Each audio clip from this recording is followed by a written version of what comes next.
à tous et bienvenue dans Café Presse, à la une de l'actualité aujourd'hui. Le gouvernement, qui sous le feu des critiques, annonce une accélération de sa campagne de vaccination.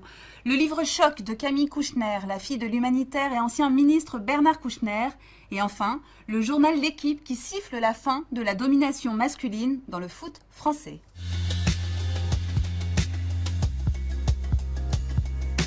Le grand bazar, un scandale d'État, une course contre la montre. La campagne de vaccination en France fait la une de nos quotidiens. Alors que l'exécutif tente de reprendre la main et d'accélérer, les critiques se multiplient au sein de l'opposition. Le président de la région Grand Est, Jean Rottner, a qualifié de scandale d'État la stratégie vaccinale du gouvernement. C'est irresponsable aujourd'hui de continuer à décider, à organiser et à manager la France de cette manière-là, a-t-il déclaré au Figaro. Pour ce médecin de formation, la France est devenue la honte, la risée du monde entier et plus grave encore selon lui, la défiance envers le vaccin déjà assez forte en France se creuse d'autant plus qu'il y a des hésitations, des ordres, des contre-ordres.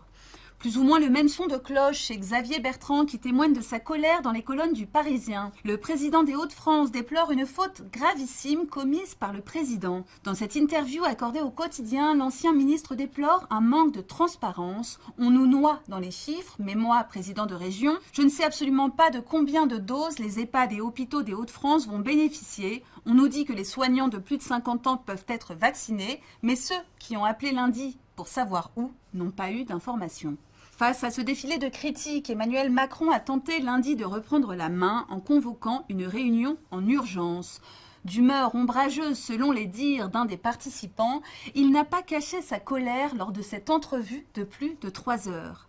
Olivier Véran, ministre de la Santé, a annoncé dès le lendemain au micro de RTL la création de 500 à 600 centres de vaccination d'ici la fin janvier pour permettre à tous les Français de plus de 75 ans ne résidant pas en EHPAD de pouvoir également se faire vacciner. Par ailleurs, pompiers ou aides à domicile sont également éligibles dès maintenant. Et enfin, le ministre a annoncé d'ici quelques jours l'ouverture d'une inscription en ligne ou par téléphone pour celles et ceux qui souhaiteraient se faire vacciner. Un bilan de la vaccination sera également présenté quotidiennement dans le cadre de la communication du ministère et de Santé publique France.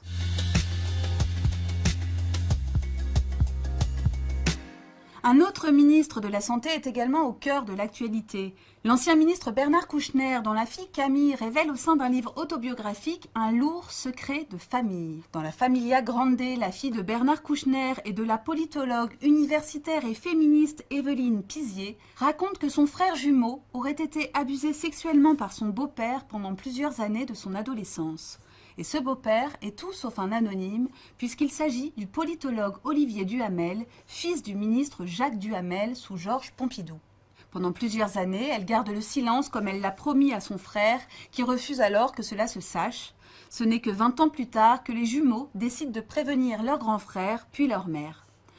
Tombant elle aussi dans l'omerta, elle usera de toutes les excuses possibles jusqu'au consentement de son propre fils. Bernard Kouchner, lui, ne sera mis au courant qu'au début des années 2010. Il se retiendra, je cite, de péter la gueule à Olivier Duhamel, par respect pour son fils qui ne souhaite pas ébruiter l'affaire. Avant la sortie du livre Demain, Olivier Duhamel a déjà mis fin à ses fonctions de président de la Fondation nationale des sciences politiques. Il va également quitter son poste d'animateur sur Europe 1 et de chroniqueur sur la chaîne LCI. Pulvérisant une famille bourgeoise d'intellectuels de gauche, ce drame familial prouve une fois encore que les affaires d'inceste ne sont pas dédiées à une seule classe sociale. Dans un extrait publié par le site du journal Le Monde, Camille Kouchner s'adresse à l'auteur présumé des faits. Mais toi aussi, t'es prof de droit, t'es avocat, tu sais bien que pour cause de prescription, tu t'en sortiras, tout va bien pour toi. 20 ans, sinon, c'était 20 ans.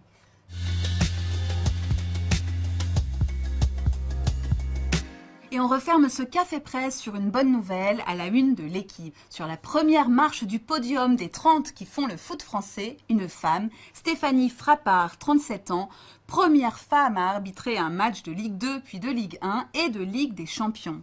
Elle pourrait franchir une étape supplémentaire en dirigeant une rencontre de l'Euro l'été prochain ou de Coupe du Monde dans 2 ans.